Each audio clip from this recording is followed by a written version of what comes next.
Good morning, everyone, and welcome to the PYC Therapeutics Polycystic Kidney Disease Investor Webinar. My name is Rowan Hockings, and I will be your host for this morning. Before we begin today's call, I'd like to firstly remind you that the call is being recorded, and secondly, to make the following safe harbour statement, reminding you that today's discussion will contain forward-looking statements that involve risks and uncertainties. These risks and uncertainties are outlined in our filings with the Australian Securities Exchange. As such, actual results may differ materially from what we discuss on today's call.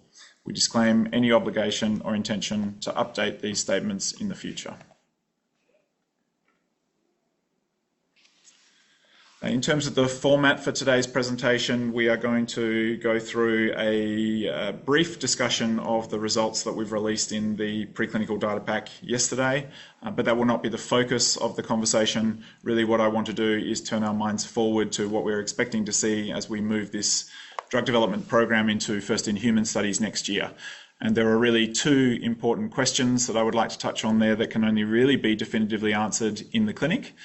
But for which we can generate some substantial insights based on the literature and evidence available to us before we progress into the clinic. And these will largely inform the success of the program as we evaluate the results of those clinical studies. So I'd like to share with you our thoughts on that. We will then move into a Q&A to give you an opportunity to ask questions either in relation to the data pack released yesterday or the content of today's presentation. Before we begin, I would like to just acknowledge the extraordinary efforts of the PYC staff members who've been involved in getting this program to this point. In particular, those leading the program, Paula, Shree, Anna, Jess, Ash and Anya, as well as the contributions of Aaron Shakira, who is a renal physician here in Perth, who has been invaluable to the progression of the program and who continues to support us as we move this program into clinical studies. I think sometimes as shareholders, you don't have the visibility into just how much work is going on inside the company and the extraordinary efforts of those individuals to get us here. So I did want to acknowledge that before we begin. In terms of sharing my thoughts on the preclinical data pack that went out yesterday, I think the synthesis here is this is a very elegant and compelling body of work on which we are basing the progression into clinical studies. There's a lot of data that has been released, and hopefully you've been able to have the opportunity to dig into that and understand how the integration of each one of those pieces of data informs the key questions that we're facing in the drug development program that fundamentally break down into two important questions. Can we get enough of the drug to the target tissue and the target cell within the target tissue in order to have a meaningful impact in the disease process? And once the drug has got to those target cells, is it going to engender the changes that are required to stop or even reverse disease progression? And so if we think to the integration of that work, that requires us to look at both an in vivo component or what's happening in a living system, to look at the complexity of a living organism to answer specifically that drug delivery or distribution question, but then also to look at the cellular level to see what's going on inside the cells when the precision medicine is delivered into those cells. Do we see the gene PKD1 being restored to its wild type or unaffected levels from the haploinsufficiency? So we know this disease is driven by having half as much gene expression from the PKD1 gene as what is required to maintain normal function. So can we see that gene expression moving back towards 100%? And does that in turn lead to a downstream rescue of the phenotype or the processes that are going on within that patient's kidney to manifest the polycystic kidney disease phenotype? These cysts that form throughout the kidney that will fill with fluid and increase in size over time. And you can see some answers to each one of those questions set out. If we look, we've got it in rodent species as well as non-human primates, but I'm going to focus on non-human primate studies here as both the more toxicologically relevant, so the more insightful species with respect to predicting what's going to happen from an adverse effect profile in humans, but also the more pharmacokinetically relevant species as well. The species that gives us the greatest insight in relation to what's going to happen in humans in relation to the distribution of the drug within the body. If we look there, we know that we can administer a dose of the drug by the same route of administration, intravenous, that we are planning on taking into clinical development, and that we are able to achieve a very high concentration of the drug in the kidney at a safe and well-tolerated dose. So this is an important piece of information that goes to answering that distribution question. We know that the distribution of the drug is very much on target in terms of the organs that it is delivered to. Primarily the kidney, the fundamental organ that is affected in patients with polycystic kidney disease, but with a very nice secondary distribution profile to the liver. That bodes very well for addressing the secondary hepatic cysts or cysts in the liver that a subset of patients with polycystic kidney disease also develop. So the drug is very much going to where we want it to be. If we look downstream, we were very fortunate both in the mice and in the non-human primates that the human drug was able to modulate the target gene control that we are expecting in humans. This doesn't always happen, but we got lucky in this instance. So we can go downstream of the distribution of the drug and we can actually have a look at what is happening at the gene expression level inside those target cells, inside the target organ in the kidney. So we saw in mice and then in non-human primates the increase in the polycystin-1 protein, which is the protein that is encoded for by the PKD1 gene. So this is the protein that is missing in patients with polycystic kidney disease or not expressed at levels that are required for normal cellular function. And we can see an increase of 1.4-fold in those wild-type non-human primates. So this bodes very well for the same result being seen in humans. We know that that links across to what we see in the human cells, where we're able to generate 1.5, 1.6-fold upregulation of PKD1 expression, and that then enables us to make the link across to those ex vivo studies that you have previously seen, where we have looked at the effect of the drug in rescuing the phenotype, so the cysts, in 3D models that have been derived from patients with end-stage renal failure due to polycystic kidney disease.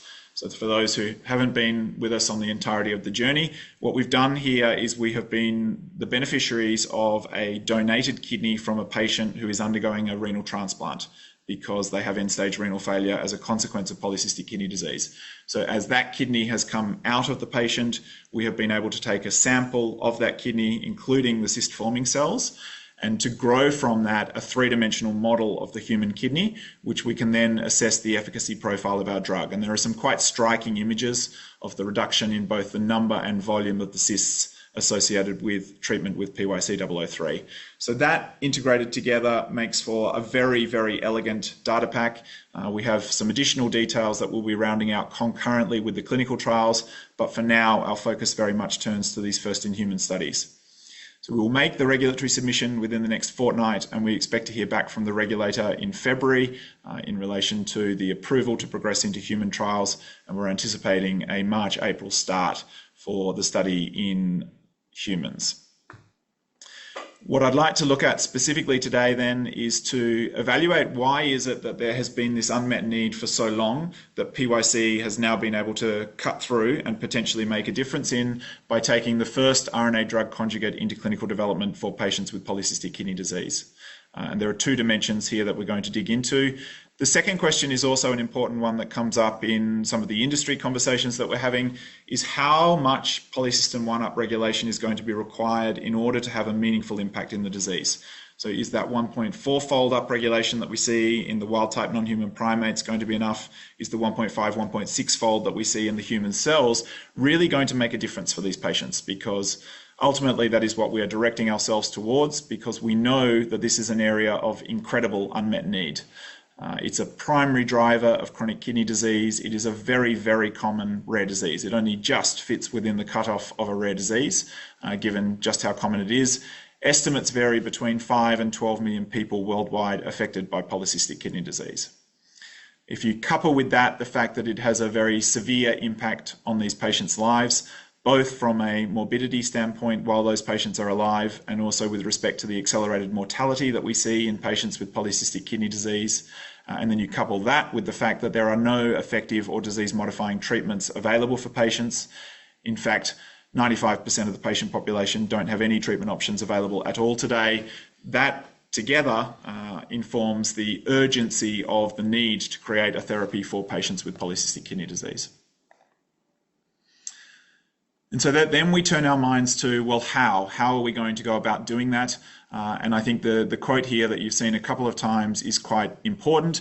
What we know is that polycystin 1 for patients with a PKD1 mutation, and that's very much where PYC is focused, those patients who make up around 75% of the PKD patient population and who manifest the most severe form of the disease, their disease is regulated by polycystin 1. We know that, but what we don't fully know or haven't fully elucidated is what's happening downstream of the polycystin 1 protein that is leading to cyst formation in these kidneys. We know some of the different pathways involved, but we don't yet know precisely what's going on downstream of PC1. And it is quite likely that the different pathways that are involved in terms of producing that phenotype or the cysts in these patients relies on a complex interplay between different pathways sitting downstream of polycystin 1, which is leading to the observation that you see in the final sentence here, that it is possible that it's highly likely that re-expressing polycystin 1 is the best way of addressing the disease. It's also quite possible that it is the only way of reverting the disorder. And we're going to touch shortly on what we see in animal models where we do re-express polycystin 1 and why we've got the conviction to support this statement. I think the other thing to note here that is very important is that PKD1 in isolation is the primary, if not the sole driver governing cyst onset and growth. So not only is this the best way to intervene in the disease process by increasing PKD1 expression or polycystin 1 protein, but that should resolve the disease in its entirety as well. Again, based on the observations that have been made in preclinical studies, there's quite a body of literature supporting this, but we've left one of the references in particular that points out or supports this argument at the bottom here that you can have a look at in some more detail. But it's those two dimensions, those two sides of the coin that lead us to believe that this is really the best way of addressing this particular disease indication in patients, and also gives an indication in relation to why it's been such a hard disease to treat, because it really has a very specific way in relation to how it needs to be resolved. We also know that if we overexpress dosage-sensitive genes, we are going to induce a phenotype as well. And that's been confirmed in the animal models of polycystic kidney disease. We're in that Goldilocks window where patients are manifesting the disease because they don't have enough of the target protein, PC1. But if we give them too much of the PC1 protein or overexpress that protein, we're going to induce a cystic phenotype as well. So we have to have not too little, but also not too much, which is where the strategic link between the RNA therapeutic modality and the pathogenetic mechanism of a haploinsufficient is so uniquely well suited or coupled together. So to help you understand that and to set the groundwork for a conversation that we're going to have in relation to the question of how much upregulation is going to have a meaningful impact in these patients, what we wanted to do is just set out a very basic framework. You're familiar with what we call the central dogma in biology, that DNA makes RNA and RNA makes protein. Protein is the effector molecule that gives effect to the cellular functions that are coded for by the blueprint that is maintained within the patient's DNA. So in an unaffected individual, you will have 2 copies of each gene in the body, and that includes PKD1. Each copy of the DNA will be responsible for making 1 unit of the RNA, and that will be translated into 1 unit of protein. And that's how we maintain healthy function of the kidneys. Specifically, this is occurring within one particular cell type within the kidney called the renal tubular epithelial cells. In patients with polycystic kidney disease, 1 copy of, in this case, the PKD1 gene is going to acquire a mutation. And that mutation is going to lead to either no RNA being generated or transcribed from that defective copy of the gene, or a lesser amount than normal being transcribed. And we're going to look at why that's important very shortly. So these patients are expressing somewhere less than 100% of what we call wild type levels. So if they get a genuine null allele and they don't get any PC1 being expressed from the mutated copy of the gene, they will be expressing polycystin 1 at about 50% of the normal levels, unaffected levels. If they happen to have what we call a hypermorphic mutation or a truncating mutation, there will be some functional polycystin 1 that is coming from this residual PKD1 transcript. So it could be in the order of 10 to 30%. And what we see here, and it's the first clue to answering the question in relation to how much increased PC1 is going to impact the disease phenotype, is that these patients have a less severe form of the disease than the patients who have a genuine null allele. So if your PC1 protein level is at 60 to 70% of normal, On average, you will have an additional 12 years between the time that you need the age at which you need a renal transplant. So in patients with a null allele, 50% of patients will require a kidney transplant at the age of 55. In patients who have a hypomorphic allele, the 50% mark in terms of the need for renal transplantation occurs in patients who are aged 67. So that's giving you a very nice clue already that even subtle increases in expression of polycystin 1 are going to have a very material impact in terms of that patient journey. And then just to round that out, PYC-003 is a precision medicine. It is acting specifically on that PKD1 transcript. It's doing the one thing that is suggested to be the potential for that functional cure to this disease process. It is using the one remaining good copy of the gene to compensate for the loss of the functional PC1 generated from the mutated allele. It's doing that by encouraging an enhanced translational process. So 2 units of the PC1 protein are being made from the good copy of the gene. And the idea here is through restoration of the PC1 level that we have a fundamental impact in relation to that patient's journey. So digging into that a little bit deeper, if we look at the different types of mutations that we see in patients with polycystic kidney disease, we know that if you have 2 null mutations in your PKD1, that the impact of that is embryonic lethal. It's not consistent with life. So you can't have 0% expression of polycystin 1 protein. And the majority of patients, as we spoke about, will have 50% expression because they have one wild-type copy indicated here by the plus sign and one null allele that is not making any functional PC1 protein at all. But as I mentioned before, if we substitute that negative for a hypomorph or a mutation that doesn't completely destroy the presence of the PC1 protein, but rather replace it with a smaller truncated protein that is semi-functional, even if we can increase the expression of PC1 by a relatively modest 10, 15, 20%, don't worry about the letter coding here. This is just a designation of a specific mutation that does exactly that. Yields an outcome that is within that 10 to 20% of functional PC1. We will have a markedly less severe phenotype, a PKD2-like phenotype. So a much more mild form of the disease in terms of the size of the kidneys and consequently the destruction of the architecture and function of that organ. But where things really get exciting is if we have a mutation that engenders even more than that, somewhere between 75 and 80% of wild-type expression in total. We know that the impact then on the kidneys is very mild. It can be just a few isolated cysts forming throughout the kidney, and those are unlikely to cause the patient any downstream consequences in terms of the function of that organ, given the residual capacity that we have in the function of our kidneys. So what we are trying to do here with PYC-003 is move as far to the left-hand side of this curve and back to 100% of wild-type levels as possible. But we know there is a transition point around this 75% threshold levels that is really going to have a fantastic impact based on what we're observing from the human mutations and also the observations that we've made when we have reintroduced similar mutations, hypomorphic mutations, back into the animal models. So it gives us a very good bar with respect to what we're aiming for. And very fortunately, if we correlate that back with what we see in the preclinical models, one thing is the in vivo results, the 1.4-fold upregulation that we're seeing in the non-human primates. But we need to be a little bit careful here because, one, we haven't necessarily optimized when to look for the optimal signal nor the appropriate dose to see that. But the second is because these animals are what we call wild-type animals. They have got 2 functional copies of PKD1, so it's quite likely that they've got negative feedback loops because of the dosage sensitivity of this gene, where they're not allowing PYC-003 to have its full effect, as you would see in a patient who has only 1 functional copy of the gene, and those negative feedback loops are unlikely to kick in until we get back to physiological or wild-type expression levels. So probably at this point, we'll bias towards the in vitro results that we've seen, where we see this dose-dependent upregulation with the administration of PYC-003, but that we're moving back 1.5, 1.6-fold in terms of wild-type levels.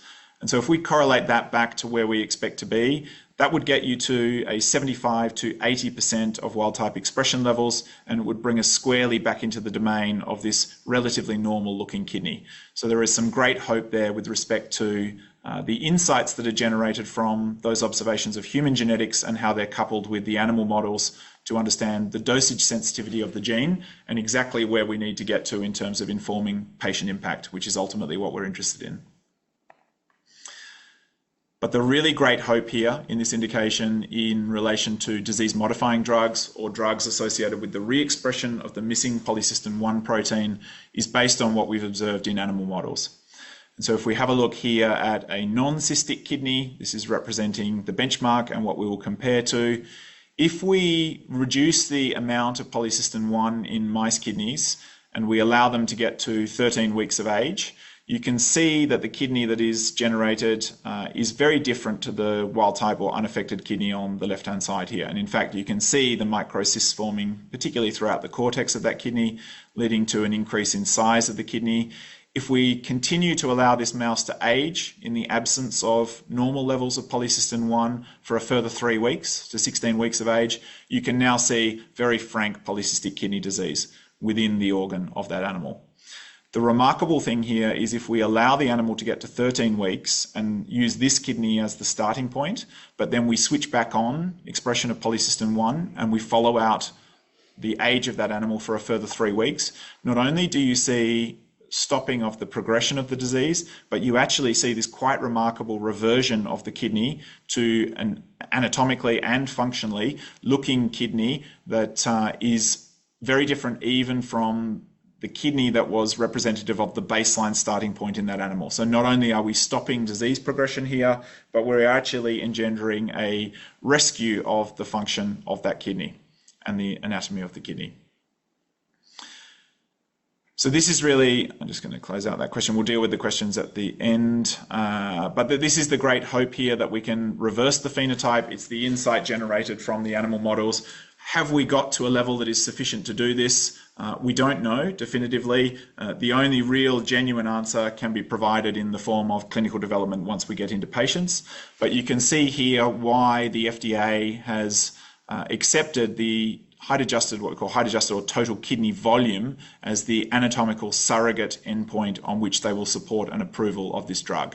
What we're looking to do here in the first instance, stop progression of the growth of the kidney from this to this, but ideally if we have crossed that threshold in relation to the PC1 expression to allow these cells to regenerate, could we in fact see a reversion to this very normal looking kidney? That is I think the great excitement and potential of disease modifying approaches in organs where there is a regenerative capacity. So that is precisely the question we're directing ourselves towards now. As I mentioned at the outset of the call, we will be filing the regulatory documentation within the next fortnight. We are looking then to commence the first in-human studies in healthy volunteers in the middle parts of 2025, and it will then be in the second half of the year that we will transition into the patient population and start to get some colour in relation to the answers to these questions.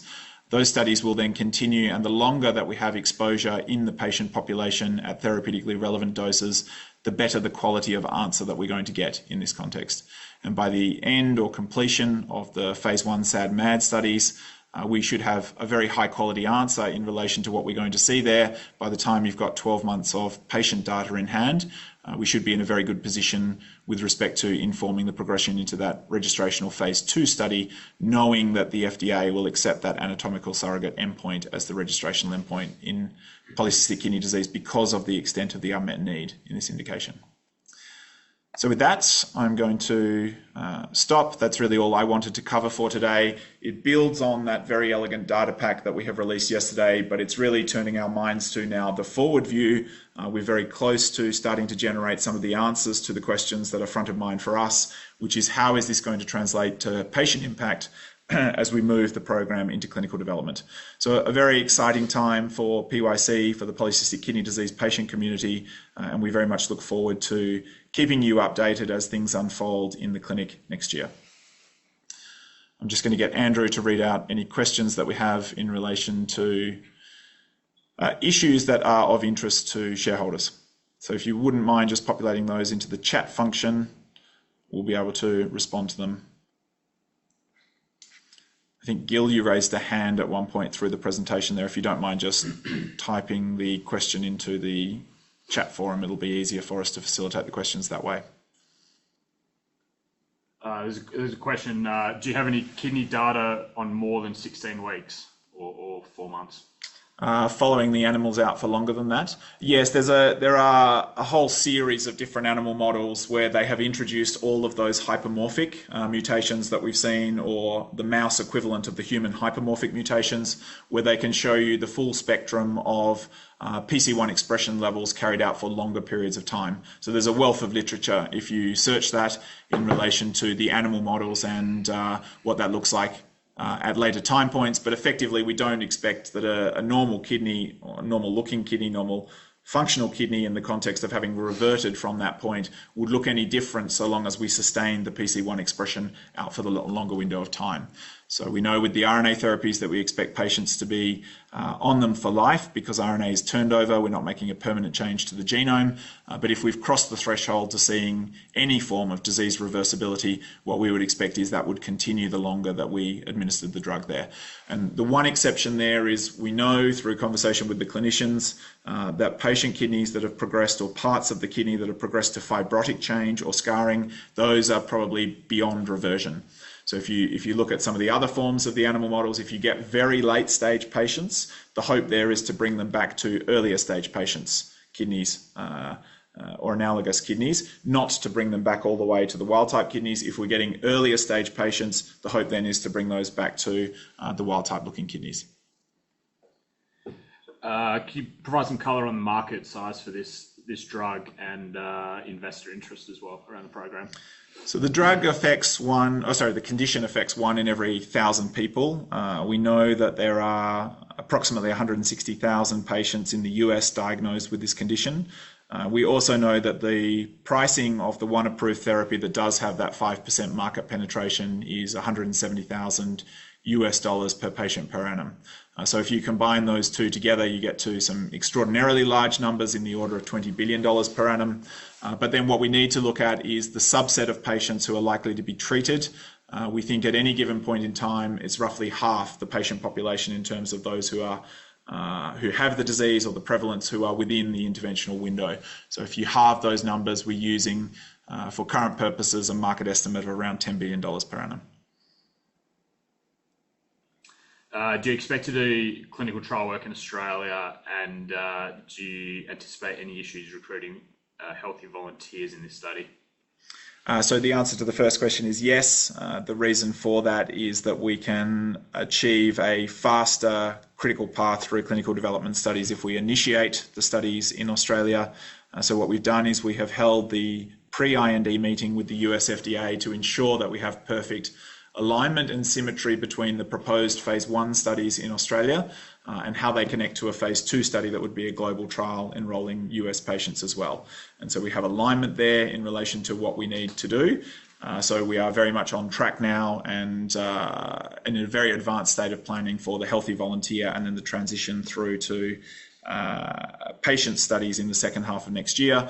With respect to whether or not we expect to have any issues, no, there hasn't been any suggestion that we are likely to. And I think the GLP toxicology outcomes that you saw yesterday, showing a very, very clean safety tolerability profile of the drug in non-human primates associated with very high concentrations of drug in kidney, bode very well for that. What we need to do, and I would like to point out here, we have only run the pharmacodynamic assessment in the non-human primates at a single dose. So we see that occurring at 10 milligrams per kilogram. What we're doing now is going to lower doses and looking to see whether we see the same effect.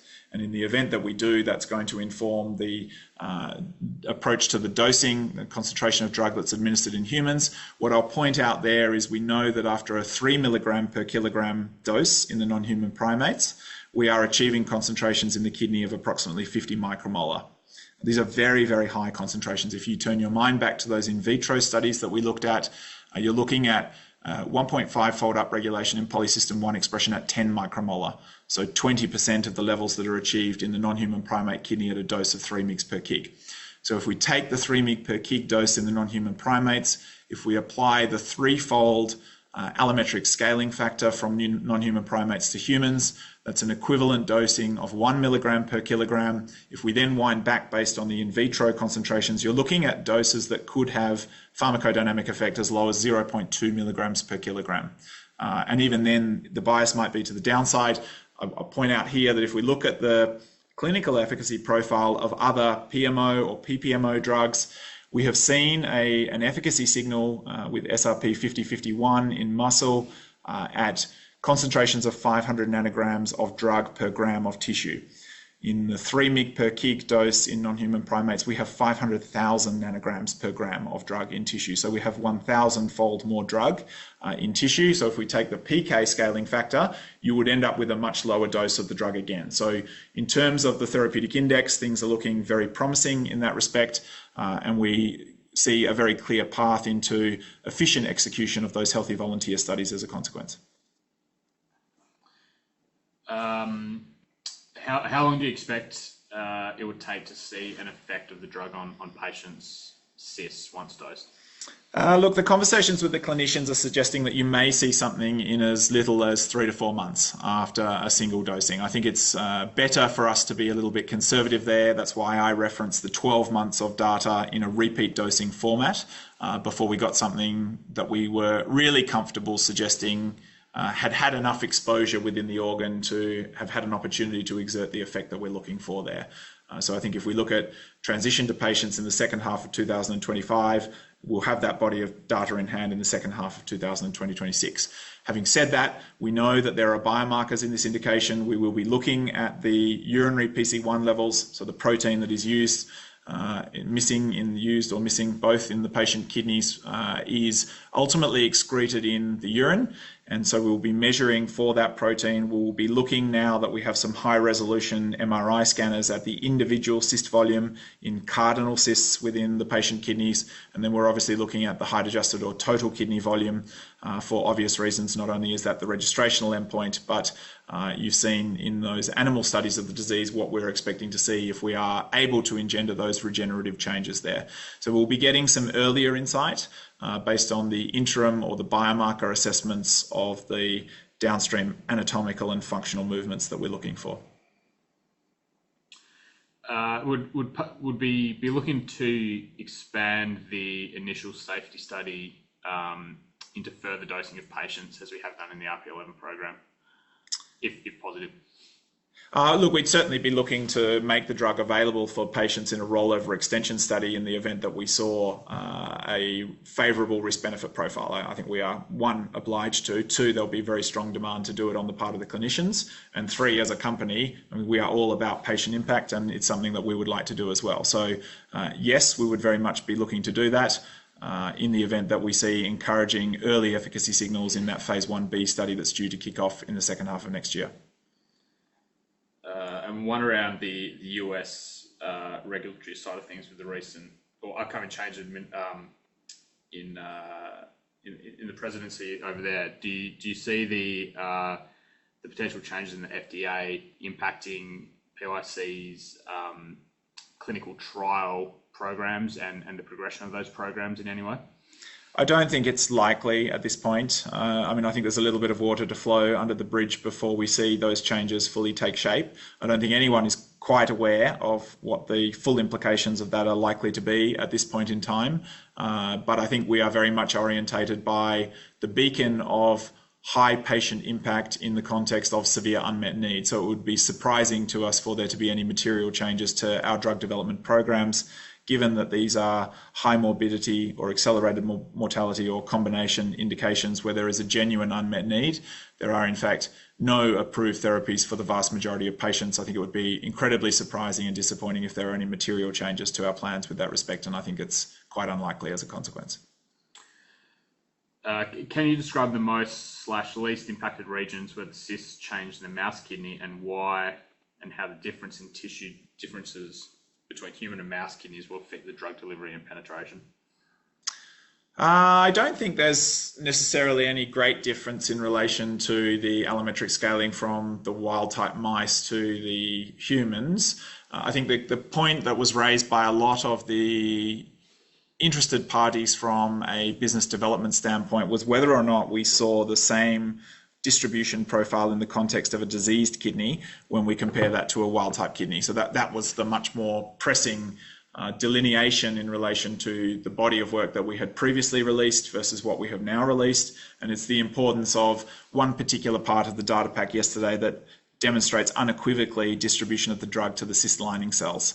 So we know now that even in the context of a diseased kidney, we are getting distribution to the cells that are involved in the propagation of those cysts. And so that bodes very well for us from the standpoint of ensuring that we've got distribution to the right cells, not only in a wild-type kidney, but also in a diseased kidney, to the extent that the drug distribution profile could have been impacted by the disease process itself. So that is a very, very powerful piece of data in that context. With respect to the delineation between the organs, we see something reasonably similar in the mice and the non-human primates. There is a slight preference for distribution within the organ to the cortex over the medulla. We know that the majority of the cysts occur in the cortex, but there are some anatomically sensitive cysts in the medulla. So we have that nice, relatively even distribution profile between the two regions of the kidney.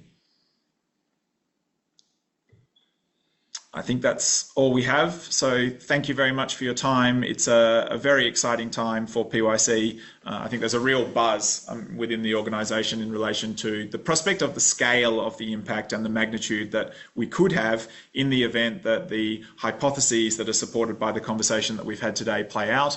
We know that it is a very, very good idea to target polycystin 1 as the apex regulator of this disease process. We know that it's possibly the only way to rescue this disease in patients, and that PYC's technology, with the combination of the delivery profile that you've seen in those non-human primates, coupled with the precision RNA approach that increases gene expression without the risk of overexpression, is uniquely suited to patients with polycystic kidney disease. We know that relatively subtle increases in polycystin 1 protein are likely to have a very material impact in relation to disease progression, with the observations in relation to the mutations that lead to semi-functional polycystin 1 protein. We know from the animal models that if we get across a slightly higher threshold and we give the opportunity for these cells that have the ability to regenerate in the absence of having the protein deficiency, there is really great hope that we can have a very profound impact in the lives of these patients. We are extremely excited to share with you that data as we move into the second half of next year and beyond. So thank you again very much for your interest in the company and support. We will be updating you at regular intervals through the course of 2025 when we return in the new year with our third clinical stage asset in first in human studies. Thanks very much, everybody.